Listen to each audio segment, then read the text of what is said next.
Olá, boa tarde. Chegou a hora de ficar atualizado com notícias do Brasil e do mundo desta quinta-feira, dia 4 de maio. Começamos essa edição com a informação da Federação Brasileira dos Bancos. Até o dia 29 de fevereiro do ano que vem, os bancos filiados à entidade deixarão de fazer transferências via DOC, documento de ordem de crédito, em que as operações são efetivadas um dia após o recebimento da ordem de transferência pelo banco, além também de deixar de oferecer TEC, isso mesmo, com C, transferência especial de crédito, em que o repasse é efetuado no máximo até o final do dia em que foi dada a ordem. Sobre o TED, transferência eletrônica direta, não foram anunciadas mudanças nas operações. A medida será tomada basicamente porque cada vez menos essas modalidades são usadas depois da chegada do Pix, que não tem custo nenhum ao cliente. O Instituto Brasileiro de Geografia e Estatística informou que as ações finais de apuração do censo demográfico, que envolvem a coleta de informações, serão realizadas até o dia 28 de maio e que os resultados da população do censo, depois de 4 adiamentos, serão divulgados dia 28 de junho. O IBGE ainda informou que a etapa de apuração do censo, iniciada neste ano, foi realizada com sucesso junto a diversos territórios censitários, como a terra indígena Yanomami, comunidades em grandes capitais e regiões metropolitanas e também junto a bairros de alto padrão.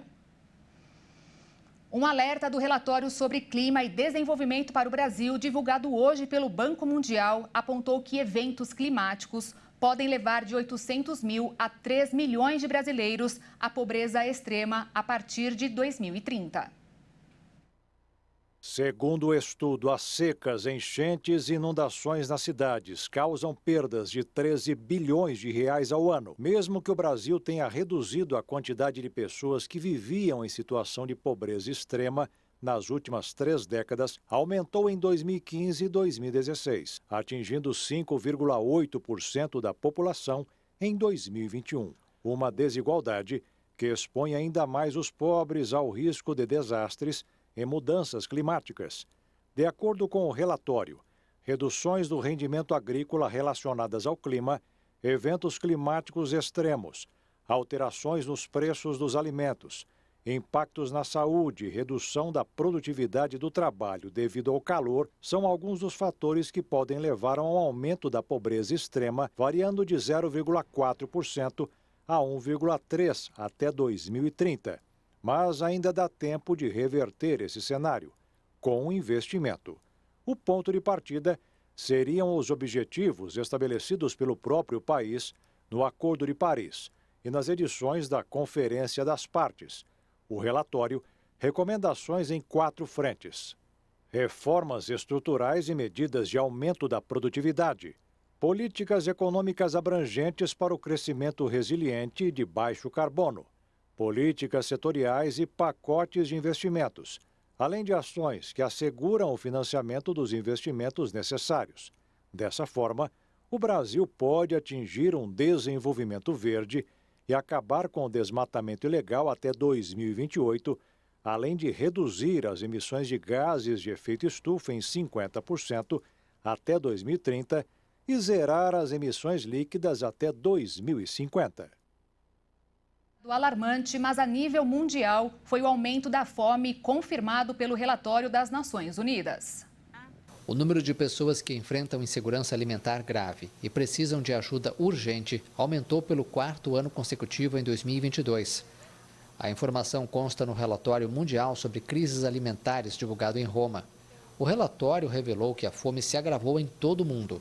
Cerca de 258 milhões de pessoas em 58 países e territórios sofreram insegurança alimentar em 2022.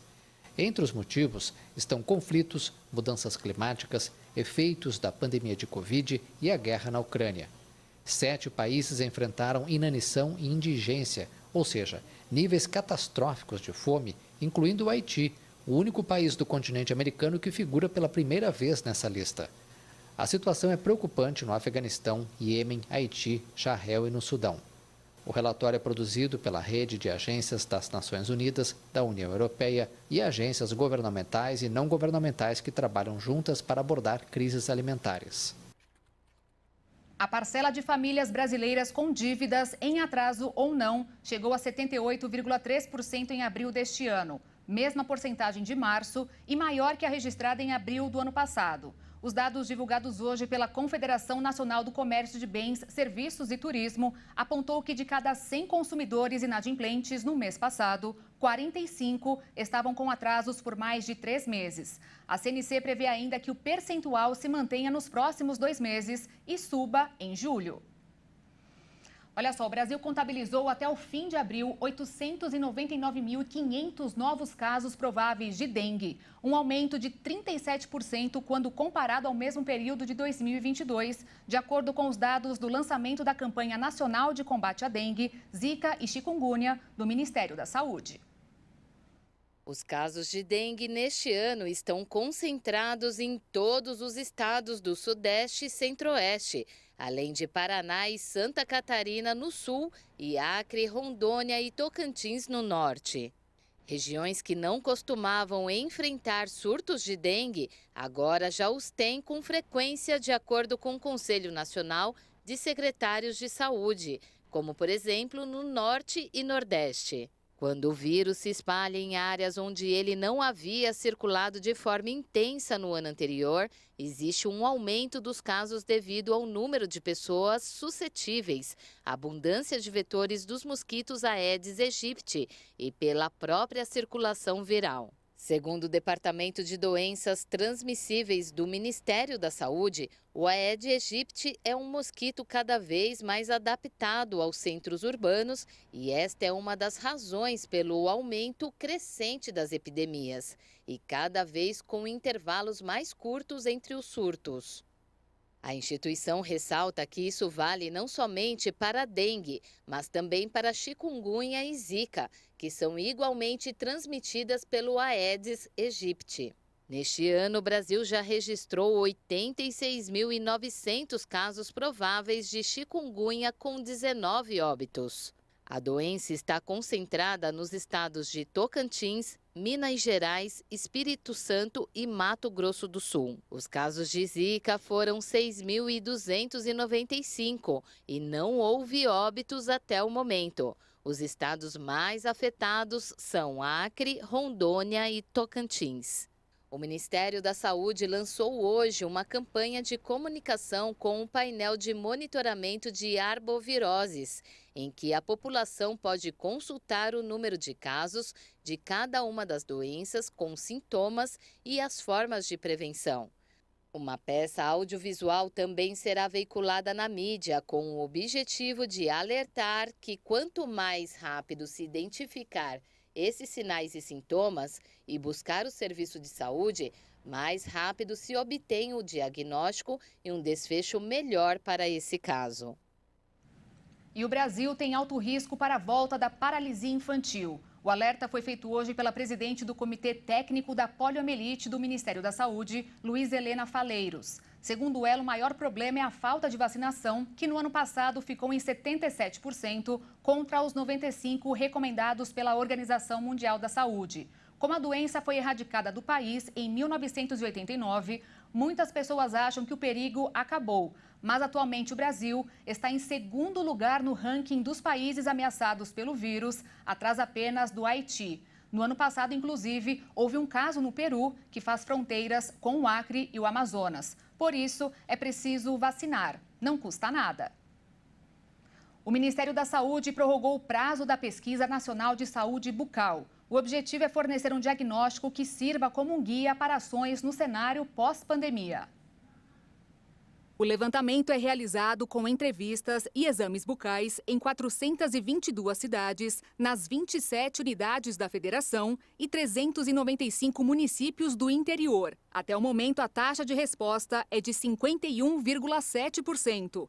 E do que se sabe através dos resultados preliminares é que muitos brasileiros precisam ir ao dentista com urgência. Para realizar o exame, os profissionais responsáveis pelo levantamento de saúde bucal visitam os entrevistados em seus domicílios.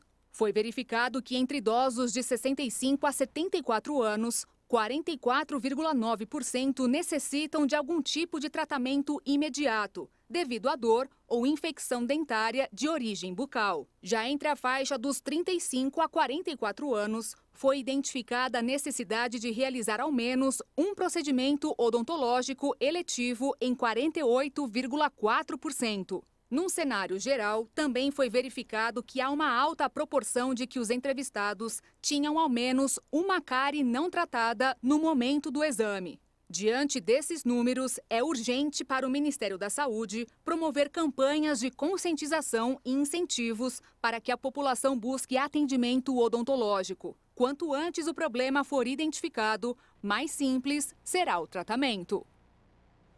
E para encerrarmos essa edição, um eclipse lunar penumbral, que acontece quando a Lua entra na sombra externa da Terra, será visível em 3 continentes amanhã.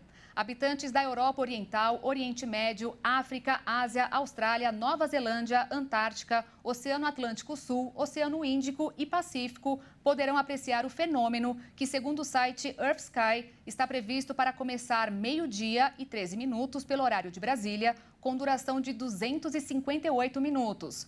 Ou seja, em países do outro lado do mundo, será noite ou madrugada, facilitando a visão. E como a visualização depende da condição climática do Brasil, não será possível avistar de nenhuma localidade. E eu fico por aqui, já às 6h30, Juliana Dariva traz mais notícias para você. E às 10 da noite, eu e Alexandre Jaqueto te esperamos no Jornal das 22 ao vivo. Obrigada pela companhia e excelente quinta-feira para você. Tchau.